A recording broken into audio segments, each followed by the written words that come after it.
क्या आपको पता है हमारे अपने वैज्ञानिक ही एंटार्क्टिका और साइबेरिया जैसी जगहों पर जाके वहां से कई ज़ॉम्बी वायरस लाके उसको अपने अंदर इंजेक्ट कर रहे हैं। खतरा ये और बढ़ा रहे हैं। आपको इसके बारे में जरूर जानना चाहिए उसके पहले कि बहुत देर हो जाए। ज़ॉम्बी एपोकलिप्स रियल लाइफ में होते हुए देखना अभी भी कई लोगों के सबसे बड़े डर में से एक है। और ये देखो एक रियल एक्सरे। एक इंसान का हाथ है जिसका हाथ एक मीट ग्राइंडर में फंस गया था। हड्डी चकनाचूर वाली जो हिंदी कहावत है उसका साइंटिफिक एंगल देख लो आप। और अगर आप समुद्र के पानी जहाज में होते और ये मेरा वीडियो देख रहे होते फुल HD में, तो सिर्फ यही वीडियो में आपको करीब 1000 रुपए का डेटा लग जाता। फिलहाल आप 1000 रुपए में 3-4 महीने इंटरनेट चलाते हो, लेकिन अगर पानी जहाज में उतना ही इंटरनेट चलाओ 1 महीने जितना आप घर पे चलाते हो, तो महीने के अंत में आपके घर में 2,70,000 से लेके 3,40,000 रुपए का बिल आ जाएगा। ऐसे ही कुछ इंटरेस्टिंग बातों को आज आप इस वीडियो में जानोगे। वीडियो को लाइक कर दो, 1 सेकंड लगेंगे और लेट्स स्टार्ट। फैक्ट नंबर 8, इस दुनिया में अभी के समय जो क्राइम करता है उसका पनिशमेंट ज्यादा से ज्यादा लास्ट लेवल पे मौत की सजा होती है। क्रिमिनल्स को टांग दिया जाता है, लेकिन यकीन मानो ये फिर भी अच्छी सजा है। अगर आप पुराने जमाने के पनिशमेंट्स को देखते तो वो देखने के बाद आपको लगेगा कि यार फांसी पे चढ़ा दो, लेकिन ये मत करो। जैसे एक मेटल बॉक्स में बंद करके कील को बॉडी में हलाने वाली सजा के बारे में मैंने आपको बताया था। एंशिएंट रोम में एक और सजा होती थी जिसमें अगर राजा के खिलाफ कोई कुछ बोल दे तो मोल्टेन गोल्ड को यानी गले हुए सोने को इंसान के मुंह में डाला जाता था ताकि जीभ और गला दोनों गल जाए। जैसे मैनियस एक्यूलियस नामक एक पॉलिटिशियन था एंशिएंट रोम में, ये बहुत फेमस था। इसके ऊपर एक पूरा विकिपीडिया पेज भी मौजूद है और इस पेज का लास्ट लाइन देखो, he was executed by pouring molten gold down his throat. मतलब मरने का तरीका भी कितना अजीब है। मौत मिलेगी लेकिन दुनिया की सबसे महंगी मौत, गोल्ड सोने की मौत। मतलब उस समय लोग आपस में बात करते होंगे कि अरे इसके बारे में ऐसा ना बोल वरना सोने की मौत मिलेगी। नुस्पुने अस्तासाउ वेफी एग्जीक्यूट दैट ऑटोपिट।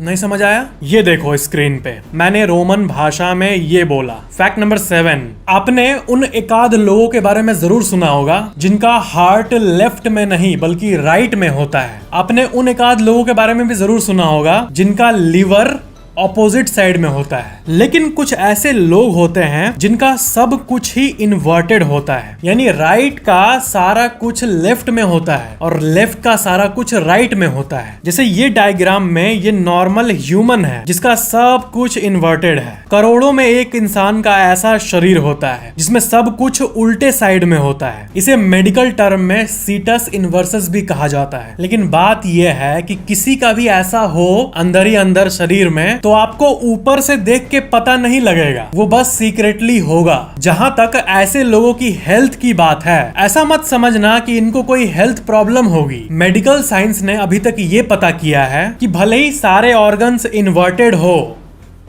लेकिन जिनका अंग ठीक है, लिवर काम कर रहा है, हार्ट हेल्दी है, तो उसको कोई दिक्कत नहीं होती। वो इंसान नॉर्मली रहता है just like any other person. मतलब ऑर्गन्स ही ना उल्टे साइड में है, ये कोई बीमारी थोड़ी है। तो ये चीज अंग का उल्टा होना कोई दिक्कत की बात नहीं होती है, बस कंडीशन यूनिक है। फैक्ट नंबर 6, एक बहुत फेमस सेइंग है, बात है जो ये कहती है कि 90% of the business is destroyed by the end of 3rd generation.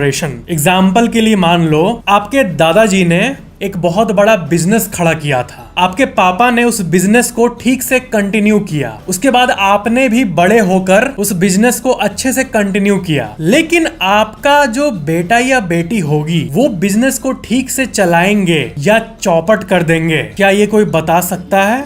नहीं। दादाजी को मेहनत करते हुए, बिजनेस बिल्ड करते हुए आपके पापा ने अपनी आंखों से देखा है बचपन से, इसलिए आपके पापा उनके स्ट्रगल को जानते हैं और यही कारण है कि आपके पापा ने भी उस बिजनेस को पूरे जी जान के साथ कंटिन्यू किया। लेकिन जब आपका जन्म हुआ तो क्योंकि बिजनेस में एक दो जनरेशंस बीत गए हैं तो फैमिली ऑलरेडी रिच हो चुकी होती है। तो आप अमीरी में पैदा हुए, बचपन से ही किसी चीज की कमी नहीं हुई, स्ट्रगल का महत्व नहीं जाना, तो इधर से गेम खराब होना शुरू हो जाता है। और इसके बाद से सभी जनरेशन बचपन से ही अथाह पैसे को देख रही होती है, कोई कमी नहीं होती, और संघर्ष का मतलब नए जनरेशन को नहीं पता होता है। और यही कारण है कि ये कहा जाता है कि 90% of the business is destroyed by the end of third generation. वैसे हर केस में ऐसा नहीं होता, एक्सेप्शंस दुनिया की हर चीज में होती है, लेकिन इंसान की साइकोलॉजी की बात हो रही है कि बचपन से कंफर्टेबली जी रहे इंसान से मेहनत उतनी नहीं होती है। फैक्ट नंबर 5, किसी बड़े फैक्ट्री में लेबर का काम करना रिस्क पैरामीटर में दुनिया के सबसे रिस्कीएस्ट जॉब्स में से एक होता है। चाहे वो किसी भी चीज की फैक्ट्री हो,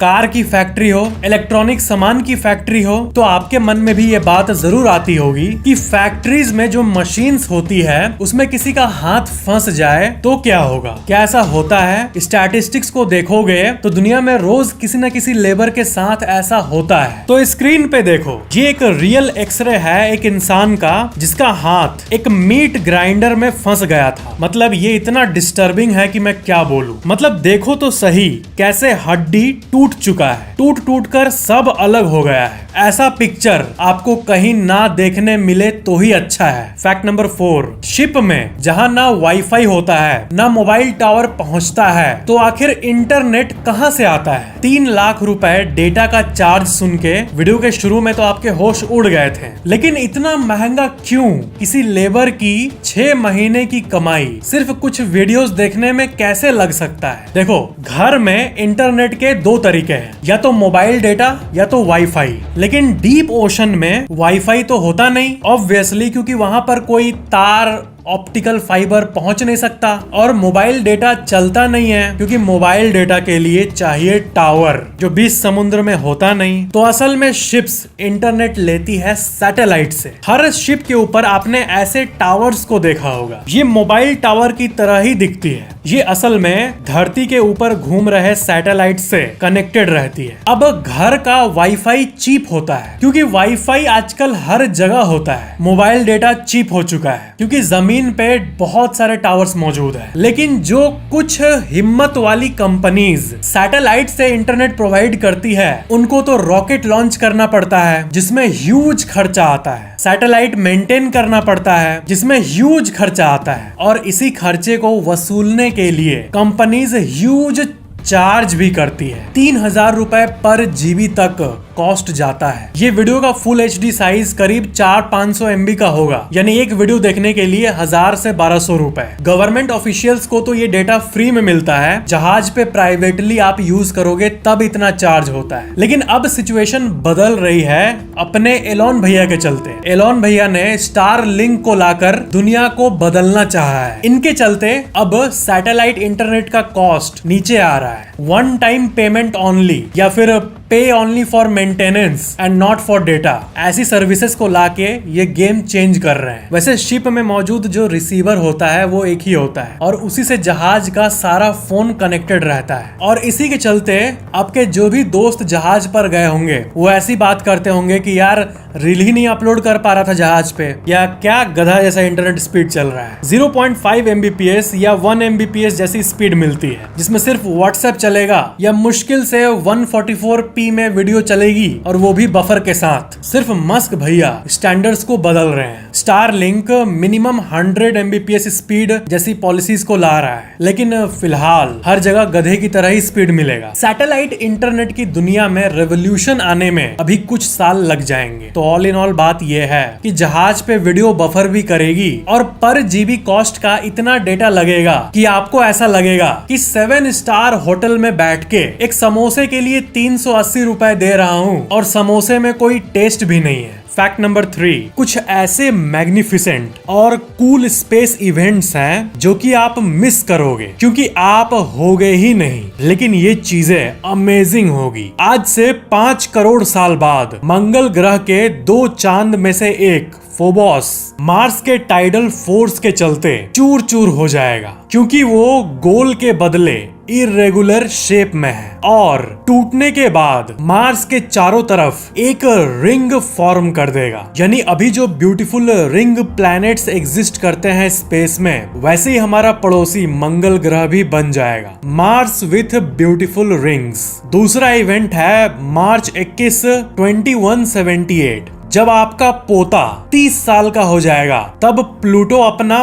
पहला ऑर्बिट करेगा सूरज का। प्लूटो डिस्कवर हुआ था 1930 में, तब से वो एक चक्कर भी नहीं लगाया है सूरज का। वो सूरज से इतना दूर है कि सूरज का एक चक्कर लगाने में उसको 248 साल लगते हैं। अगला इवेंट है जुलाई 5, ईयर 6757। इस डेट को एक ऐसी चीज होगी जिसे इंसान ने कभी नहीं देखा आज तक। एक सूरज ग्रहण जो चांद के सूरज के आगे आने के चलते नहीं लगेगा, बल्कि मर्क्यूरी ग्रह वो सूरज को ढकेगा। मर्क्यूरी इक्लिप्स पहली बार होगा। ऐसा इक्लिप्स उसके बाद हर 30-30 हजार साल में एक बार आएगा। ये इवेंट इतना रेयर है। अगला इवेंट आज से 13,000 साल बाद धरती का एक्सिस शिफ्ट कर जाएगा और धरती के नॉर्दर्न हेमिस्फीयर में जो सीजन होता है और साउदर्न हेमिस्फीयर में जो सीजन होता है वो ऊपर नीचे हो जाएगा। अभी नॉर्दर्न हेमिस्फीयर में यूरोप के साइड ज्यादातर ठंडा होता है और साउदर्न हेमिस्फीयर में ऑस्ट्रेलिया के साइड बेहद गर्मी। तो जब एक्सिस शिफ्ट करेगा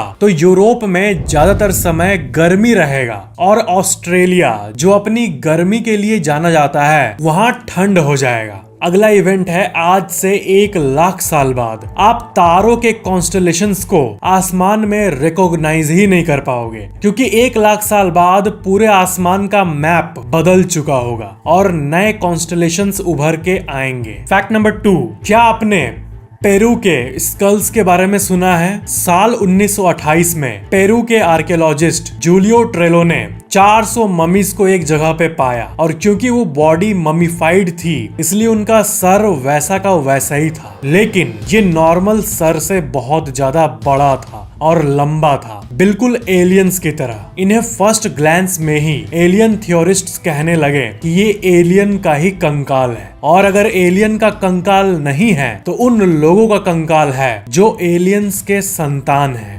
एंशिएंट एलियन थ्योरिस्ट्स के हिसाब से एलियंस धरती पे आके इंसानों से जो संतान उत्पन्न किए होंगे ये वही संतान की हड्डियां हैं। थ्योरिस्ट्स के हिसाब से दूसरे ग्रहों के जीव के सर बड़े बड़े होते हैं और यही कारण होता है कि वो बहुत ज्यादा इंटेलिजेंट होते हैं। एलियंस जैसे बड़े बड़े सर पूरे धरती पे सिर्फ पेरू में ही पाया गया है। पेरू वर्ल्ड मैप के इस जगह पे मौजूद है। कई थ्योरिस्ट्स ये मानते हैं कि इजिप्ट और पेरू जैसी जगहों पे एलियंस के कई एविडेंस मिले हैं पास्ट में, और ज्यादातर एविडेंस को छुपा दिया गया है आम इंसान के नजरों से, पब्लिक के नजरों से। ये ऐसी जगहें हैं जहां पर आज तक सैकड़ों सबूत मिले हैं, लेकिन आज तक ये चीजें पब्लिक के सामने अच्छे से नहीं आने दी गई है। फैक्ट नंबर 1, एक रशियन वैज्ञानिक जिनका नाम है एंटोली ब्रोजकॉव, इन्होंने 35 लाख साल पुराने बैक्टीरिया को अपने अंदर इंजेक्ट कर लिया था। साइबेरिया के बर्फीले रेगिस्तान में वैज्ञानिकों के एक टीम को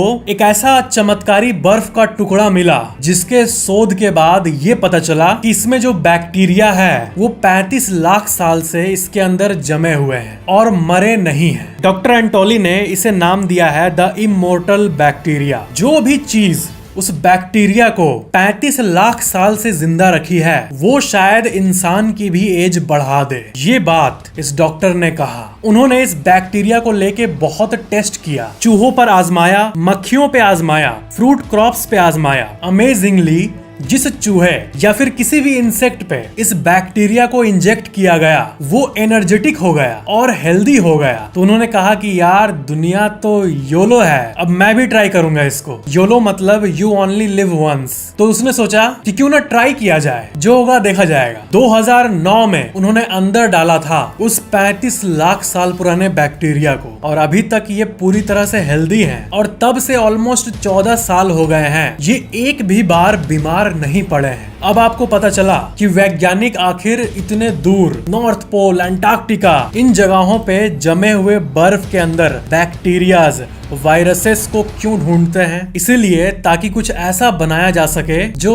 एलिक्सिर ऑफ लाइफ, ये जो शब्द है इसके क्लोज हो, यानी कि अमृत। लेकिन ट्विस्ट यहाँ आती है, ये वैज्ञानिक पोटेंशियली एक ऐसी चीज को अंदर डाल रहे हैं जिसे कई वैज्ञानिक ज़ॉम्बी के कैटेगरी में रखे हैं, क्योंकि ये कभी मरते नहीं और इसके बारे में पूरी जानकारी अभी अवेलेबल नहीं है। ओवर टाइम ये बॉडी में कैसे रिएक्ट करेगा ये कोई नहीं जानता। और अभी के समय में मिलियंस ऑफ ईयर्स पुराने बैक्टीरिया को अपने अंदर इंजेक्ट करने का जो चलन चल रहा है, मान लो किसी बैक्टीरिया या वायरस के चलते उल्टा असर हुआ और वायरस खतरनाक निकला और वो फैलने लगा, तो फिर समय नहीं लगेगा पूरी दुनिया को शमशान बनते। कोरोना वायरस याद है ना आपको, सिर्फ एक इंसान से शुरू हुआ था, फैला था 60 करोड़ लोगों में और मौत का कारण बना था 60 लाख लोगों का। फैलने में समय नहीं लगता। तो कई वैज्ञानिक ऐसे एक्सपेरिमेंट्स का अपोज करते हैं कि ये नहीं करना चाहिए और किसी नोवेल वायरस से इन्फेक्टेड एक ही इंसान काफी है 70-80 करोड़ लोगों में फैलने के लिए। और अगर ज़ॉम्बी वायरस असल हुआ